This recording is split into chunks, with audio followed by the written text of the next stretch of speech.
আকাশবাণী আগরতলা। স্থানীয় সংবাদ পড়ছি চন্দন লেখা পাল। বিস্তারিত সংবাদে থাইল্যান্ডে বিমস্টেক সম্মেলনের অবসরে প্রধানমন্ত্রী নরেন্দ্র মোদী আজ একাধিক দ্বিপাক্ষিক বৈঠক করেছেন।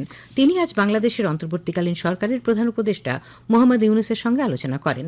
পরে প্রধানমন্ত্রী মোদী সামাজিক মাধ্যমে বলেছেন যে ভারত বাংলাদেশের সঙ্গে একটি গঠনমূলক এবং জনকেন্দ্রিক সম্পর্কের প্রতি প্রতিশ্রুতিবদ্ধ। বাংলাদেশের শান্তি, স্থিতিশীলতা, অন্তর্ভুক্তি এবং গণতন্ত্রের প্রতি ভারতের সমর্থনের কথা উল্লেখ করে অবৈধ সীমান্ত পারাপার রোধের পদক্ষেপগুলি নিয়ে আলোচনা হয়েছে। হিন্দু এবং অন্যান্য সংখ্যালঘুদের নিরাপত্তা ও কল্যাণের জন্য গভীর উদ্বেগ প্রকাশ করেছেন শ্রী মোদী। পররাষ্ট্র সচিব বিক্রম মিশ্রি পরে সাংবাদিকদের জানান, প্রধানমন্ত্রী শ্রী মোদী বাংলাদেশের সঙ্গে একটি ইতিবাচক এবং গঠনমূলক সম্পর্ক গড়ে তুলতে ভারতের আকাঙ্ক্ষাকে তুলে ধরেছেন। তিনি সীমান্তে আইনের কঠোর প্রয়োগ এবং অবৈধ সীমান্ত অতিক্রম প্রতিরোধের উপর বিশেষ জোর দিয়েছেন। Prime Minister also urged in this regard that any rhetoric that vitiates the environment is best avoided.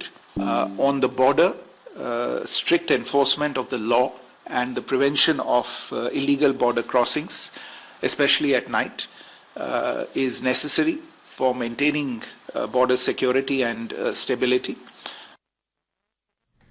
Shri Misri বলেন, প্রধানমন্ত্রী বাংলাদেশের সংখ্যালঘুদের নিরাপত্তা ও সুরক্ষার বিষয়ে ভারতের উদ্বেগ প্রকাশ করেছেন। Prime Minister also underlined India's concerns related to the safety and security of minorities in Bangladesh, including Hindus, and expressed his expectation that the government of Bangladesh would ensure their security, including by thoroughly investigating all cases of atrocities committed against them. Shri Modi আজ ব্যাংককে নেপালের প্রধানমন্ত্রী KP Sharma ওলির সঙ্গে বৈঠক করেন। উভয় নেতা ভারত নেপাল বন্ধুত্বের বিভিন্ন দিক নিয়ে আলোচনা করেছেন। আজ সকালে শ্রী মোদী মায়ানমারের সিনিয়র জেনারেল মিন অং হ্লাইং এর সঙ্গে দ্বিপাক্ষিক আলোচনা করেন। উভয় নেতা ভারত ও মায়ানমারের মধ্যে দ্বিপাক্ষিক সম্পর্ক, বিশেষ করে যোগাযোগ, সক্ষমতা বৃদ্ধি, পরিকাঠামো উন্নয়ন এবং অন্যান্য বিষয় নিয়ে আলোচনা করেন। মুখ্যমন্ত্রী অধ্যাপক ড মানিক সাহা আজ মোহনপুর মহকুমার সিমনার ব্রহ্মকুণ্ডে ৩ দিনব্যাপী ব্রহ্মকুণ্ড মেলা প্রদর্শনীর উদ্বোধন করেছেন। অশোকাষ্টমী উপলক্ষে আয়োজিত এই মেলা প্রদর্শনী অনুষ্ঠানে মুখ্যমন্ত্রী বলেন, মেলার মধ্য দিয়ে মেলবন্ধন দৃঢ় হয়। রাজ্য সরকারের এক ত্রিপুরা শ্রেষ্ঠ ত্রিপুরার আদর্শ এই ধরনের মেলার মধ্য দিয়ে সার্থকতা লাভ করবে। তিনি বলেন, প্রধানমন্ত্রী নরেন্দ্র মোদী দেশের ধর্মীয় স্থানগুলিকে ধর্মীয় পর্যটন কেন্দ্র হিসেবে গড়ে তোলার উদ্যোগ নিয়েছেন। ত্রিপুরার উদয়পুরে ৫১ শক্তিপীঠ গড়ে তুলতে কেন্দ্রীয় সরকার প্রায় ৯৮ কোটি টাকা দিয়েছে। ১৪ দেবতা বাড়ি, বা কালীবাড়ির উন্নয়নে সরকার উদ্যোগ নিয়েছে। মুখ্যমন্ত্রী বলেন, ব্রহ্মকুণ্ডের ধর্মীয় মাহাত্ম্য রয়েছে। এই ব্রহ্মকুণ্ডের উন্নয়নে রাজ্য বাজেটে ১৪ কোটি টাকার সংস্থান রাখা হয়েছে। রাজ্যের জাতি উপজাতি সমৃদ্ধ সাংস্কৃতিক ঐতিহ্যকে ধরে রাখতে এই ধরনের উৎসবের গুরুত্ব রয়েছে বলে মন্তব্য করেন তিনি। ৩ দিন এখানে মেলা হবে। সেই মেলায় আমাদের সরকারি পর্যায়ে অনেক স্টল দেওয়ার ব্যবস্থা রয়েছে। এখানে আমাদের সরকার কি কি করছে সেই বিষয়ে আপনারা নিশ্চয়ই, যখন যারা ছোট ছোটরা আছে ওরাও দেখবে, বড়রা যারা তারাও দেখবে, এবং এইভাবে চলতে থাকবে। এবং উৎকৃষ্ট মানের যে সংস্কৃতি সেগুলো কিন্তু এইসব মেলার থেকে সেগুলো আগামী দিন হবে। অনুষ্ঠানে বক্তব্য রাখেন শিল্প বাণিজ্য রাষ্ট্রমন্ত্রী বিশ্বজিৎ দেববর্মা, পশ্চিম জেলার জেলাশাসক ড বিশাল কুমার, উপস্থিত ছিলেন পশ্চিম জেলা সভাধিপতি বিশ্বজিৎ শীল, এডিসির শিক্ষা বিভাগের নির্বাহী সদস্য রবীন্দ্র দেববর্মা প্রমুখ। যুব বিষয়ক ও ক্রীড়ামন্ত্রী টিঙ্কু রায় প্রত্নভূমি ঊনকোটিতে অশোকাষ্টমী উপলক্ষে আজ দুদিনের ঐতিহ্যবাহী মেলার উদ্বোধন করেছেন। উপস্থিত ছিলেন ঊনকোটি জেলা পরিষদের সভাধিপতি অমলেন্দু দাস, সহকারী সভাধিপতি সন্তোষ ধর, কৈলাসহর পুর পরিষদের চেয়ারপারসন চপলারানী দেবরায়, মহকুমা শাসক প্রদীপ সরকার প্রমুখ। মেলা উপলক্ষে আজ সারারাতব্যাপী সাংস্কৃতিক অনুষ্ঠানের আয়োজন করা হয়েছে। রাজ্য ও বহির্রাজ্য থেকে প্রচুর পুণ্যার্থী ঊনকোটিতে সমবেত হয়েছেন। মেলা উপলক্ষে বিভিন্ন দপ্তরের প্রদর্শনী মণ্ডপ খোলা হয়েছে।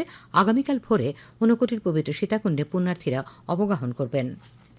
তপশিলি জাতি কল্যাণমন্ত্রী সুধাংশু দাস আজ ঊনকোটি জেলার ফটিকরায় আম্বেদকর কলেজকে 10টি কম্পিউটার প্রদান করেন। তপশিলি জাতি কল্যাণ দপ্তরের অর্থানুকূল্যে এগুলি প্রদান করা হয়েছে। এদিকে কলেজের অ্যালামনি অ্যাসোসিয়েশনের ক্রয় করা ৫৪ শতক জমির দলিল আজ আনুষ্ঠানিকভাবে কলেজ কর্তৃপক্ষকে হস্তান্তর করা হয়। এই জমিতে কলেজের খেলার মাঠ গড়ে উঠবে।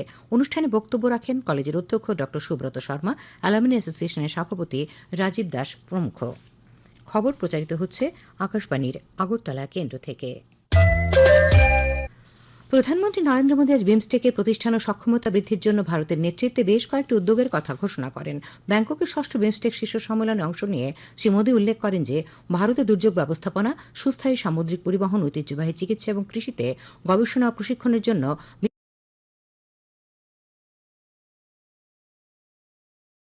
কেন্দ্র স্থাপন করা হবে।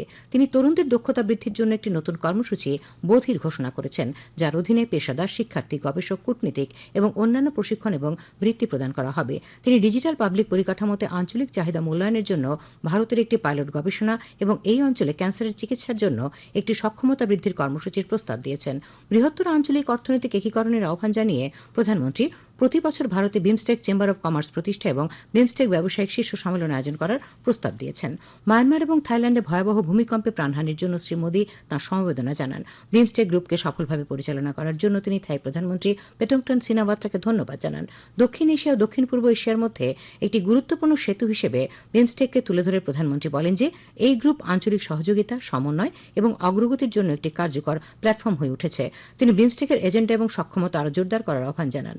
প্রধানমন্ত্রী বিমস্টেক সামুদ্রিক পরিবহন চুক্তি স্বাক্ষর, বিমস্টেক ব্যাংকক ভিশন 2030 গ্রহণ এবং বিমস্টেক বিশিষ্ট ব্যক্তিদের গোষ্ঠীর প্রতিবেদন গ্রহণকে স্বাগত জানিয়েছেন।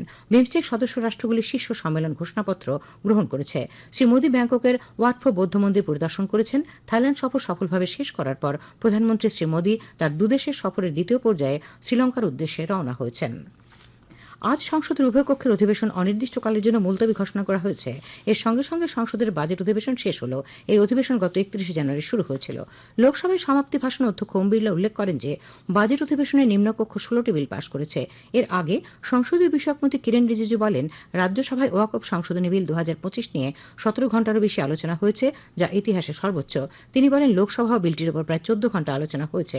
তিনি বলেন যে সমস্ত নিয়ম ও পদ্ধতি অনুসরণ করেই আইনটি পাশ করা হয়েছে। এদিকে ওয়াকফ বিল নিয়ে প্রতিক্রিয়া জানালেন সাংসদ রাজীব ভট্টাচার্য। আজ নতুন দিল্লিতে তিনি সাংবাদিকদের বলেন, ওয়াকফ বিল মুসলিম সম্প্রদায়ের জনগণের জন্য ন্যায় বিচার ও সাম্যের যুগের সূচনা করবে।